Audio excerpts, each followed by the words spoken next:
Hello dyan sa ating mga viewers.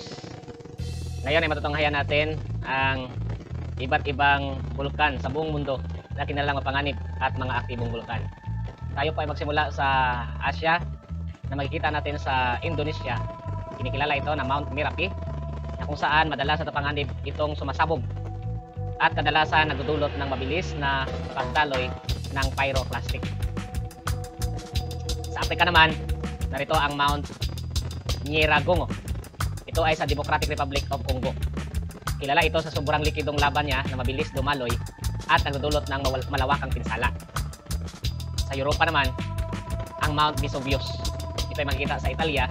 Kilala ito sa pagsabog noong 79 AD pa na naglibing sa Pompeii at patuloy na nagbabanta sa mga siksik na populasyon sa paligid. Sa Hilagang Amerika, ang Mount or St. Helens, no? Ito sa USA, kilala sa pinsalang pagsabog niya noong 1980 at patuloy na binabantayan hanggang ngayon. Sa Timog Amerika naman, ang Nevado del Ruiz sa Colombia ito makikita. Kilala ito dahil sa mapanganib niya na lahar, kung saan ang pagsabog noong 1985 ay nagdulot ng mapaminsalang madlo na naglibing sa bayan ng Armero. Sa Australia o Oceania, ang Mount Ruapehu. Sa New Zealand, ito nakikita na kung saan ay isa na sa pinaka-aktibong bulkan, madalas sumasabog at nagdudulot ng panganib sa mga lokal na komunidad at infrastruktura. Sa Antarctica, ang Mount ng Erebus sa pinakatimog banda, na ito ay pinaka-aktibong bulkan sa mundo. Patuloy ito na lumalabas na mga lawa ng lava. No, lawa na talaga siya.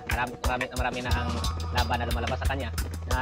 Sa scientific istasyon o pananaliksik, ito ang pinakamaganib sa lahat at binabantayan ito upang mabawasan ang panganib, especially sa mga tao sa paligid, na manatiling nakatutok upang malaman pa natin ang ibang kaalaman at mga kamangamanghang mga